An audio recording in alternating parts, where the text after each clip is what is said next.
Olá, eu me chamo Luiz Eduardo e estarei apresentando o trabalho da disciplina Cenário de Modelos Econômicos do professor Miguel. Somos alunos do 5º período e o grupo 6 é composto por Ana Emanuele Costa, Luiz Eduardo Siqueira e Raiza de Oliveira.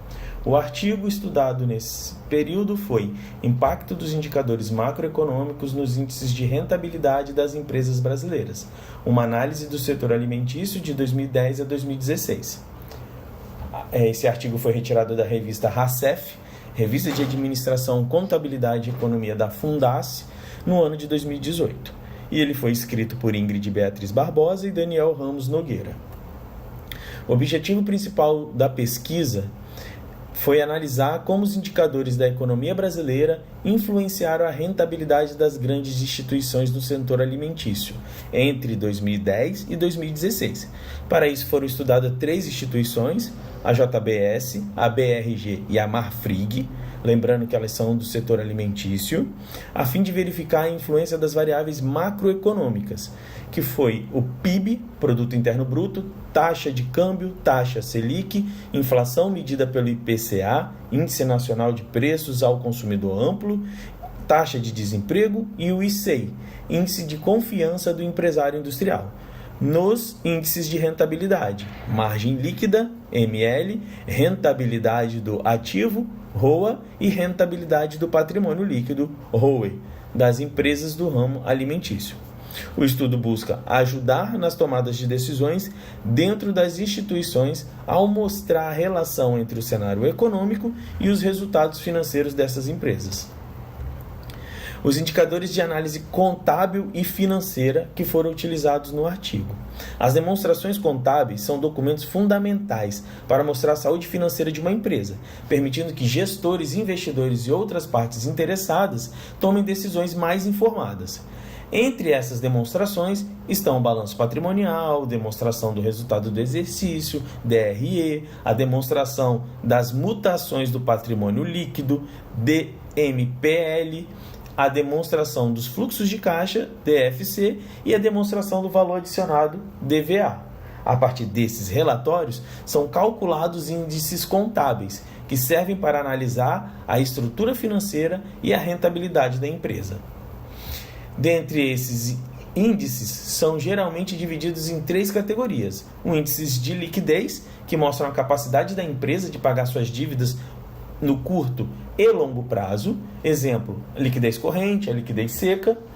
Os índices de estrutura indicam o grau de endividamento da empresa e como os recursos estão distribuídos entre capital próprio e de terceiros. E por último, os índices de rentabilidade medem o quanto a empresa consegue gerar de lucro a partir dos seus recursos, como o ROA, rentabilidade do ativo, ROE, rentabilidade do patrimônio líquido, e a margem líquida. Índices econômicos. Os índices macroeconômicos são variáveis, utilizados para analisar o desempenho da economia de um país. Influenciam diretamente o ambiente de negócios e nos resultados das empresas. Dentre os principais indicadores usados no estudo, destacam-se o PIB, Produto Interno Bruto, que representa a soma de todos os bens e serviços finais produzidos no país. É um dos principais indicadores de crescimento econômico. A taxa Selic, que é a taxa básica de juros, usada como referência para empréstimos e financiamentos, ela afeta diretamente o custo do crédito e o consumo. E a taxa de câmbio indica o valor de uma moeda em relação a outra, afeta os custos de importação e a competitividade das exportações. Diversos estudos anteriores demonstram que os indicadores macroeconômicos têm forte influência sobre os resultados das empresas, especialmente em relação à rentabilidade. Algumas pesquisas analisaram a relação entre variáveis como PIB, taxa de juros e câmbio, inflação, com indicadores financeiros como ROA, ROE e margem líquida.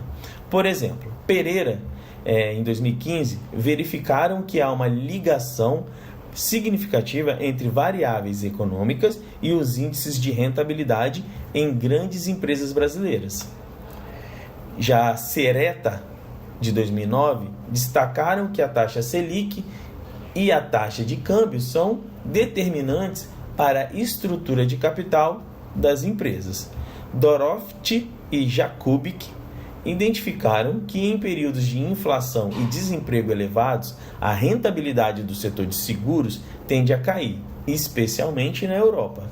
Conbey e Togbinow confirmaram que em Togo, no longo prazo, o PIB e a taxa de câmbio afetam negativamente o retorno sobre ativo dos bancos.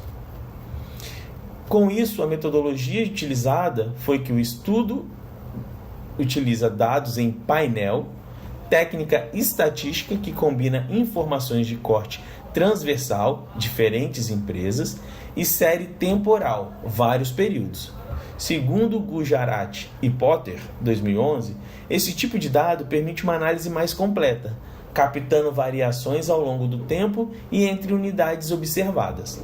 Foi adotado o modelo de efeitos aleatórios, adequando quando se pretende fazer interferências generalizáveis para um grupo maior de empresas. De acordo com Duarte, Lamonier e Takamatsu, 2007, este modelo considera que as diferenças entre os indivíduos analisados são aleatórias e independentes das variáveis explicativas, sendo indicado para o estudo que não se limitam apenas à amostra. A amostra foi composta por 3 empresas brasileiras, conforme dito nos objetivos de capital aberto do setor de carnes e alimentos processados, JBS, BRF e Marfrig. Essas companhias foram escolhidas por sua representatividade no mercado, tanto nacional quanto internacional, e por integrarem a categoria de alimentos processados, carnes, na B3. O critério de seleção baseou-se no volume de ativos e na relevância do setor alimentício, que possui forte peso na economia brasileira. Segundo dados do Fiesp 2016, a indústria alimentícia representou cerca de 11,7% do PIB industrial no período analisado, evidenciando sua importância econômica. O estudo foi desenvolvido com foco na realidade econômica do Brasil, embora as empresas analisadas tenham atuação global. Os dados financeiros foram extraídos das informações trimestrais disponíveis na Comissão de Valores Mobiliários e na B3. Os dados macroeconômicos foram obtidos junto à base oficiais como IPEA Data, IBGE e Banco Central do Brasil. O recorte temporal abrange os anos de 2010 e 2016, totalizando 28 trimestres de observação para cada empresa. A escolha desse período se justifica por 2 motivos principais. Representa uma fase de instabilidade econômica, marcada por recessão e aumento do desemprego, e coincide com a adoção das normas internacionais de contabilidade, o que assegura maior uniformidade e comparabilidade dos dados financeiros utilizados. A descrição dos resultados. Rentabilidade do ativo, o ROA, variáveis significativas, taxa Selic, o impacto positivo, um aumento de 1% na taxa Selic elevou o ROA em 1,516%. A taxa de desemprego, impacto negativo, um aumento de 1% reduziu o ROA em 0,652%. Os indicadores macroeconômicos explicam 9,22% da variação no ROA. A alta na Selic pode estar sendo repassada aos preços, elevando a margem de lucro. Já o desemprego reduz a renda e o consumo, afetando negativamente o desempenho das empresas. Aí aqui a gente tem uma tabela onde demonstra esses resultados a longo prazo. A tabela 1, modelo de efeitos aleatórios variável dependente do ROA. Descrição dos resultados da rentabilidade do patrimônio líquido, o ROE, variável significativa, e PCA, inflação, impacto negativo. Um aumento de 1% reduziu o ROE em 5,108%. O modelo explica 8,84% da variação do ROE. A inflação afeta os custos e reduz o lucro líquido disponível para os acionistas. Aí na tabela de efeitos aleatórios, variável dependente ROE, o ROE, taxa Selic, coeficiente 2,408, erro padrão 3,138, valor P 0,44. E aí está destacado que o IPCA é o segmento que mais tem significância em relação à ROE. Descrição dos resultados, margem líquida, variáveis significativas. Taxa Selic, impacto positivo, um aumento de 1% na Selic elevou a margem líquida em 7,075%. Taxa de desemprego, impacto negativo, um aumento de 1% reduziu a margem em 2,067%. E os indicadores macroeconômicos explicam 15,15% da variação da margem líquida. Assim como no ROA, a Selic parece ser repassada aos preços. Já o desemprego afeta diretamente o consumo e, portanto, a lucratividade.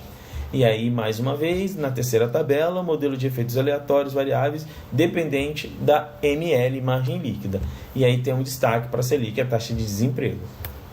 Descrição dos resultados, no resumo geral, as variáveis Selic e taxa de desemprego foram significativas tanto para a ROA quanto para a ML. O IPCA foi a única variável significativa para o ROE. O PIB, o IC e a taxa de câmbio não apresentam significância estatística nos modelos.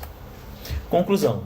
O estudo teve como objetivo verificar como fatores econômicos, como juros, inflação e desemprego, influenciam os lucros de grandes empresas brasileiras do setor alimentício, especificamente JBS, BRF e Marfrig, no período de 2010 e 2016. Foram analisadas as informações financeiras trimestrais das empresas, utilizou-se o modelo de efeitos aleatórios, em dados em painel, com apoio de dados econômicos do IPA Data. Os indicadores analisados, como dito anteriormente, rentabilidade do ativo, ROA, rentabilidade do patrimônio líquido, ROE e margem líquida, e os resultados mostram que os juros mais altos, Selic, pode aumentar o lucro das empresas. Inflação e desemprego altos reduzem a rentabilidade.